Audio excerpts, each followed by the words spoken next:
Assalamualaikum warahmatullahi taala wabarakatuh. Bismillah walhamdulillah wassalatu wassalamu ala Rasulillah wa ala alihi wa sahbihi wa man wala amma ba'. Kita sambung lagi program Smart Al-Quran kita. Maka kita mulakan juga dengan ayat pertama daripada surah Yasin, surah yang biasalah menjadi bacaan dan wirid di kalangan umat Islam Melayu, dan kita memang nak mulakan dengan ayat-ayat Al-Quran yang mempunyai hubungan atau berkaitan dengan kemuliaan Rasulullah sallallahu alaihi wasallam di dalam Al-Quran. Maka kita mulakan dengan satu ayat yang sangat ringkas, iaitu Yasin. Maka apakah maknanya? Jadi saya himpunkan daripada tafsir Al-Baghawi dan tafsir Al-Qurtubi.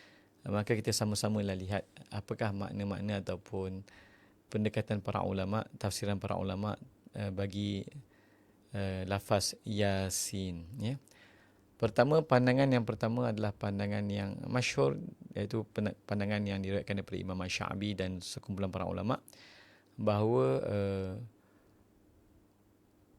huruf-huruf muqatta'ah ataupun huruf-huruf hijaiyah yang dimulakan dengannya pada awal surah, maka serahkan maknanya kepada Allah. Allah sahaja yang mengetahuinya.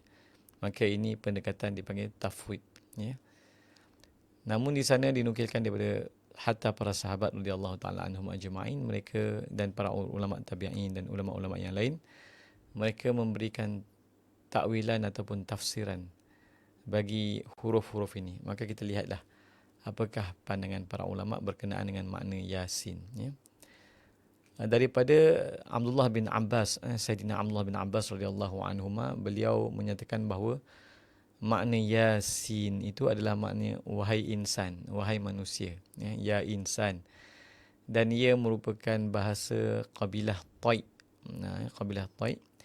Dan yang dimaksudkan dengan ya insan itu, seruan bagi ya insan itu ialah Nabi Muhammad sallallahu alaihi wasallam, dan ini juga merupakan pandangan beberapa para ulama seperti Imam Hasan Al-Basri, Sa'id bin Jubair dan sekumpulan ulama yang lain, ya. Di kalangan itu ulama para tabi'in lah, ya. Kemudian pandangan yang ketiga juga diriwayatkan daripada Abdullah bin Abbas radhiyallahu anhu, beliau berkata ia merupakan lafaz sumpah dan ia termasuk salah satu nama Allah Subhanahu wa taala. Ia termasuk dalam salah satu nama Allah Subhanahu wa taala. Dan pandangan yang keempat, Abul Aliyah, juga satu orang ulama besar tabi'in, ya. Maka beliau berkata Yasin tu maksudnya ya rajul, wahai lelaki.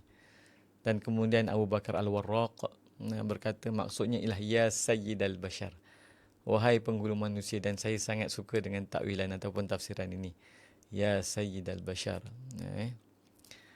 Kemudian qil juga ia adalah salah satu nama daripada nama-nama Allah. Dan saya nukilkan daripada tafsir Qurtubi, dan Imam Qurtubi nukilkan daripada Imam Qadiyat. Imam Qadiyat telah menghimpunkan pelbagai pendapat para ahli tafsir tentang makna Yasin. Abu Muhammad Maki meriwayatkan bahawa terdapat riwayat daripada Nabi SAW yang bersabda, sesungguhnya aku mempunyai 10 nama di sisi Tuhanku, dan disebut bahawa antara nama tersebut ialah Taha dan Yasin, yang merupakan dua nama bagi baginda sallallahu alaihi wasallam, ya. Jadi masyhurlah, di kalangan kita ada orang namakan anak sebagai Taha, dia namakan sebagai Yasin, mengikut pandangan bahawa ia adalah nama daripada nama-nama Rasulullah sallallahu alaihi wasallam.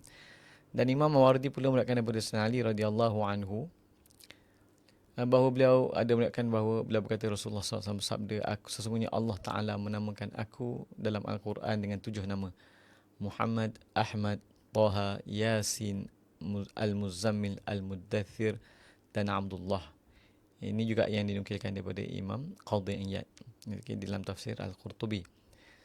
Kemudian Abu Abdurrahman As-Sulami meriwayatkan daripada Sayyidina Ja'far As-Sadiq bahawa maksudnya ialah wahai penghulu, iaitu ya sayyid, sebagai seruan kepada Nabi sallallahu alaihi wasallam, Nabi Muhammad sallallahu alaihi wasallam. Dan Az-Zajjaj ada berkata maksud Yasin itu ialah, ada yang menyebut ya wahai Muhammad, Ada yang mengatakan ya rajul, dan ada yang mengatakan ya insan, wahai lelaki dan wahai manusia. Dan yang ke-11 diriwayatkan daripada Ibnul Hanafiyah. Biasa bila kita sebut Ibnul Hanafiyah ni adalah anak Sayyidina Ali radhiyallahu anhu, daripada, bukan daripada Sayyidatina Fatimah, tapi daripada satu orang wanita, okay, daripada Hanafiyah, okay, daripada bukan keturunan Sayyidatina Fatimah radhiyallahu anha, jadi Ibnul Hanafiyah, menyatakan bahawa Yasin bermaksud ya Muhammad, wahai Muhammad. Dan diriwayatkan daripada Ka'ab al-Ahbar ni satu orang ahli kitab yang masuk Islam pada zaman Sayyidina Umar al-Khattab radhiyallahu taala anhu, dan beliau mengatakan bahawa Yasin adalah sumpah yang Allah bersumpah dengannya 2000 tahun sebelum dia menciptakan langit dan bumi. Ala kulli hal, okey. Dan di atas pandangan bahawa Yasin adalah salah satu nama bagi Allah dan ia merupakan satu sumpah, maka Imam Qurtubi kita membawa dua kenyataan, ada beberapa kenyataan yang saya nukilkan di sini, dua lah. Pertama, aqsamallahu ta'ala bismihi wa kitabihi innahu laminal mursalin. Sesungguhnya Allah telah bersumpah dengan namanya dan kitabnya, Yasin wal Quranil Hakim, bahawa Nabi Muhammad sallallahu alaihi wasallam itu benar-benar termasuk dalam kalangan para rasul yang diutus dengan wahyunya kepada para hambanya dan berada di atas jalan yang lurus, iaitu jalan yang tiada sebarang penyelewengan dan tidak menyimpang dari kebenaran. Dan kemudian Imam Qurtubi menukilkan kata-kata Imam An-Naqash. Apa kata beliau? Lam yuqsimillahu ta'ala li ahadin min anbiya'ihi birrisalah fi kitabihi illa lahu wa fihi min ta'zimihi wa tamjidihi. Allah Ta'ala tidak pernah bersumpah bagi mana-mana Nabi dalam kitabnya, iaitu Al-Quran, tentang kerasulan Nabi tersebut, melainkan kepada Nabi Muhammad sallallahu alaihi wasallam. Hal ini menunjukkan betapa besar pengagungan dan pemuliaan Allah terhadap baginda. Maknanya Allah Subhanahu Wa Taala menyebut Yasin wal Quranil Hakim. Kalau kita ambil pandangan bahawa Yasin itu satu sumpah, kemudian sumpah yang kedua wal Quranil Hakim, dan demi Al-Quran yang penuh bijaksana, maka kemudian Allah menyebut innaka laminal mursalin, sesungguhnya engkau laminal mursalin, pasti daripada kalangan para rasul. Bayangkan, sudahlah disumpah dengan namanya, bersumpah pula dengan kalamnya, kemudian disebut pula dengan isim taukid inna, kemudian dengan lamu taukid juga lamina. Subhanallah. Begitulah Allah Subhanahu Wa Taala memuliakan Rasulullah sallallahu alaihi wasallam dan kerasulan baginda sallallahu alaihi wasallam di awal surah Yasin. Moga perkara ini memberi manfaat, dan Al-Faqir menukilkan semua pandangan ini dan tafsiran ini daripada tafsir Al-Baghawi dan tafsir Al-Qurtubi. Dan kita memahami Al-Quran melalui kitab-kitab tafsir ulama ahli sunnah wal jamaah yang muktabar. Wabillahi taufiq wal hidayah. Wassalamualaikum warahmatullahi taala wabarakatuh.